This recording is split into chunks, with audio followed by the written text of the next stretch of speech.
Aquí nos encontramos con uno de los ejercicios que ha salido en uno de los exámenes de día, de econometría básica, evidentemente. Y vamos a ver, y vamos a resolverlo para que vean ustedes lo sencillo que es, siempre y cuando tengamos cuatro ideas bien claras. Primero nos hablan de un modelo correcto para explicar la variable y, que es y sub i igual a, vamos a poner la letra más fina, y sub i igual a beta 0 más beta 1 x1 más beta 2 x2 más 1. Y tenemos que por error se especifica este otro. Y sub i igual a beta 0 más beta x1 más 1. Este es el modelo verdadero. Este es el modelo que yo voy a estimar. Y se indica claramente en qué caso y por qué es negativo o positivo el signo del sesgo en la estimación de B1. Vale. De beta 1, por lo tanto podemos trabajar sin ningún tipo de inconveniente con el modelo centrado, que sería y sub i igual a beta 1 x1 más beta 2 x2 más 1. Y en este caso sería y sub i igual a beta 1 x1 más 1. Si yo estimo beta 1, que sería x transpuesta x elevado a menos 1 por x transpuesta y, teniendo en cuenta, bueno, no hace falta calcularlo, ¿cierto? Teniendo en cuenta que la matriz X son las variables incluidas, en este caso, como estoy trabajando solamente con el método centrado, sería la columna formado por X1, y vamos a llamar esta X1 si quieren, y X1, X1, X1 para guardar la anotación de la explicación, y X2 serían las variables omitidas, y las omitidas en este caso tan solo es la variable X2. Teniendo esto, X2, la matriz X1, ¿qué tenemos? Que la esperanza de beta 1 gorro es beta 1 más x1 traspuesta x1 elevado a menos 1 por x1 traspuesta por x2, todo esto por beta 2, ¿vale? De tal forma que si yo calculo x1 traspuesta x1, x1 traspuesta x1, pues me va a quedar, como tomado por un miembro, sumatorio de x1 al cuadrado. X1 traspuesta por x2 me queda sumatorio de x1 por cálculo de esta, x1 traspuesta x1 elevado a 1, que me queda 1 partido por el sumatorio de x1 cuadrado, por lo tanto, sustituyendo aquí, tenemos que esto es igual a beta 1 más la inversa, x1 traspuesta x2 sería sumatoria de x1 por x2 dividido de sumatoria de x1 al cuadrado, y todo esto multiplicado por beta 2. Nos dice indicar claramente en qué casos y por qué es negativo o positivo el signo del sesgo. Tengan en cuenta que sería esto de aquí, y las posibilidades para que el sesgo sea negativo son tan solo dos posibilidades. O bien,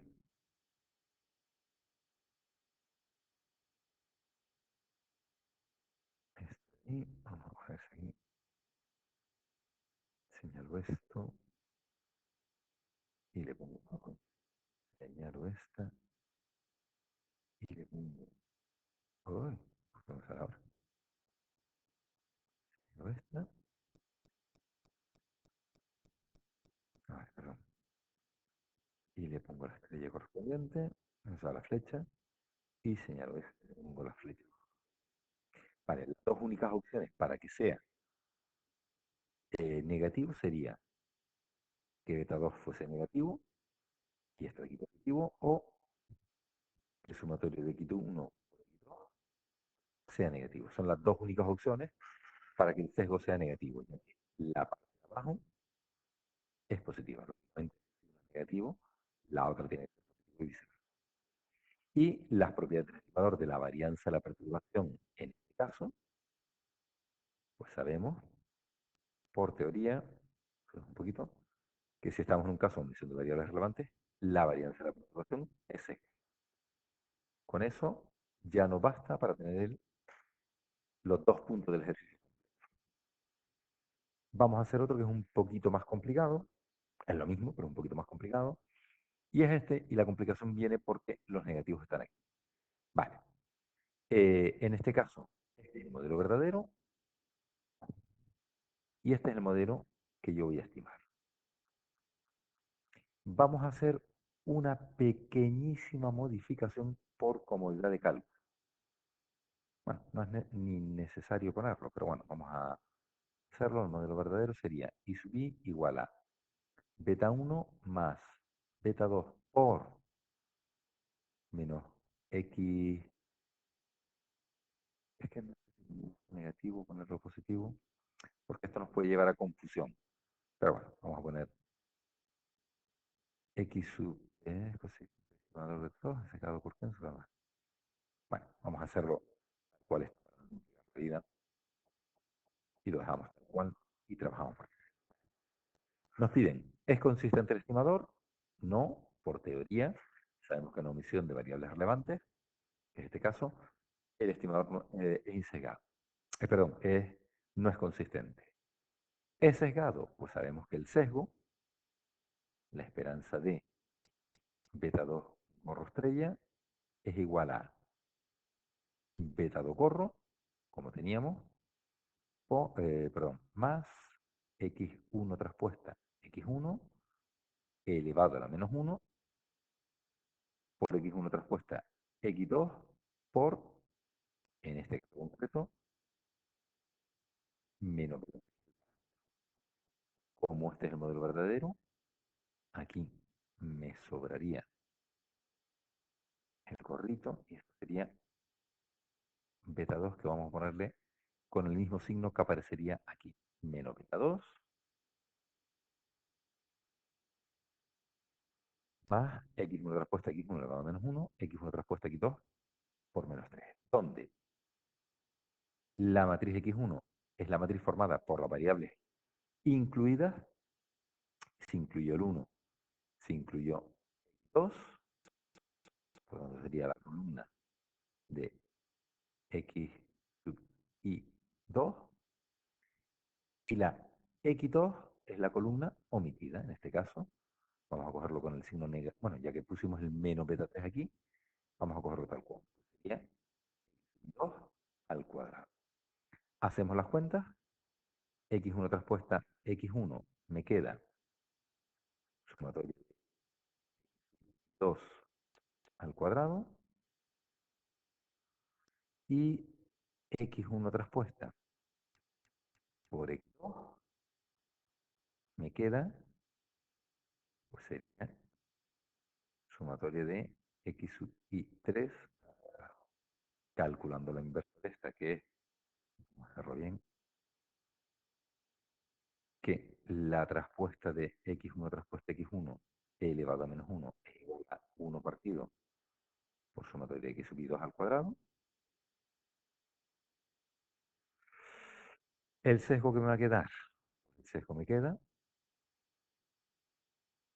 es la esperanza de beta 2 por ella, va a ser igual a menos beta 2, el menos ya lo incluyo aquí, más 1 partido por sumatoria de x sub i2 al cuadrado por sumatoria de x sub i3, perdón, i2 al cubo. Sería, perdón, esto está mal, ¿eh? Esto está mal, para que me lleve un poquito. Sería sumatoria de la x2 esta de x sub i2 al cubo. Puse los símbolos al revés. Por lo tanto, sería x sub i2 al cubo multiplicado por menos beta 3. Me dicen, ¿es sesgado? Sí, porque estamos cometiendo un error de omisión de variables relevantes. ¿Cuánto es el sesgo? El sesgo es todo esto aquí. ¿Es positivo o negativo?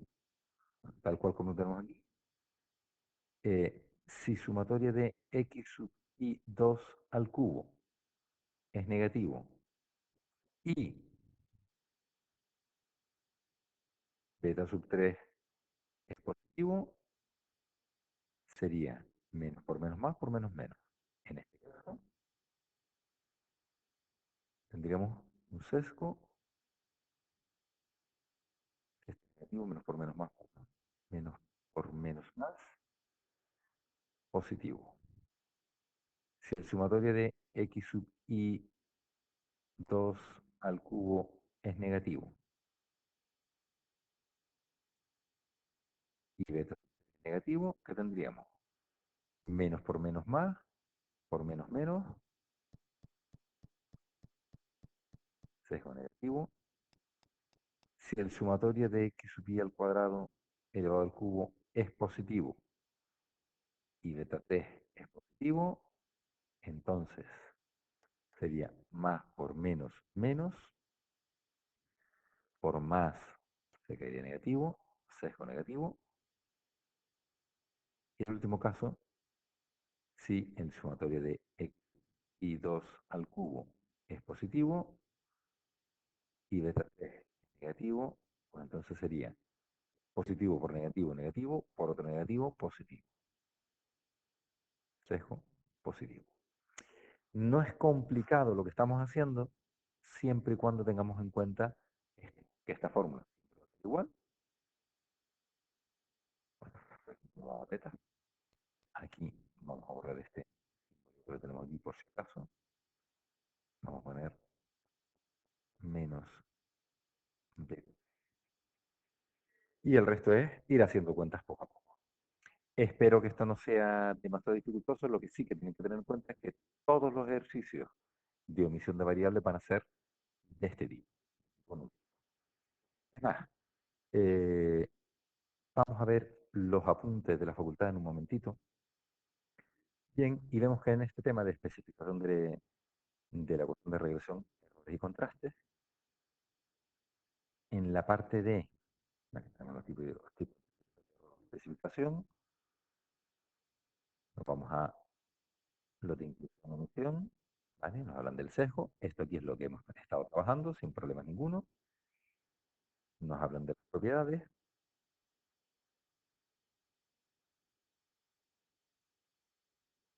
un poquito más abajo, nos hablan de la omisión de variables relevantes, el ejemplo típico, nos hablan de la información que vemos, bueno, y nos hablan también, bueno, la suma de los cuadrados de los errores,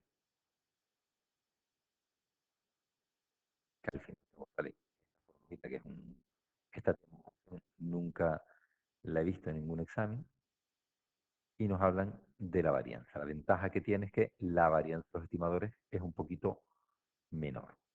El estimador de la varianza de la perturbación es sesgado, eh, pero bueno, tampoco, tampoco tenemos.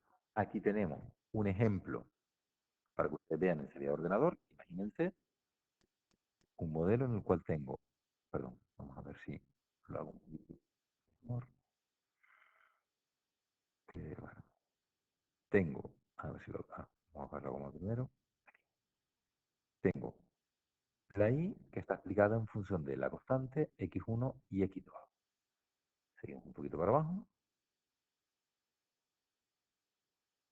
Me hablan de inclusión de variables irrelevantes, que tengo la constante x1, x2, y me incluyen el parámetro x3. Esto sería inclusión de variables irrelevantes. En el caso de omisión de variables relevantes, tengo la constante, tengo x1, pero me falta el parámetro x2. Aquí tendríamos estimadores insecados, pérdida de eficiencia. Aquí tenemos coeficientes secados y varianza de la perturbación secada. Tampoco digamos que inciden mucho más en esto, ¿de acuerdo? Aquí ya luego tenemos error de trabajo funcional, contraste Ramsey reset y demás que ya hemos visto en otras ocasiones. Con esto prácticamente tenemos el tema 1 terminado, a falta de dos detalles que esto os veré al final, que son el contraste de Q sum Q, pero bueno, eso siempre lo veo al final porque no es nada que tengamos que aprender, sino es para que ustedes lo tengan en cuenta por si hacen alguna pregunta. Bien, con esto terminamos el bloque 1, perdón, el tema 1, que es bastante largo, y pasamos al tema 2, que es el de perturbaciones no esféricas.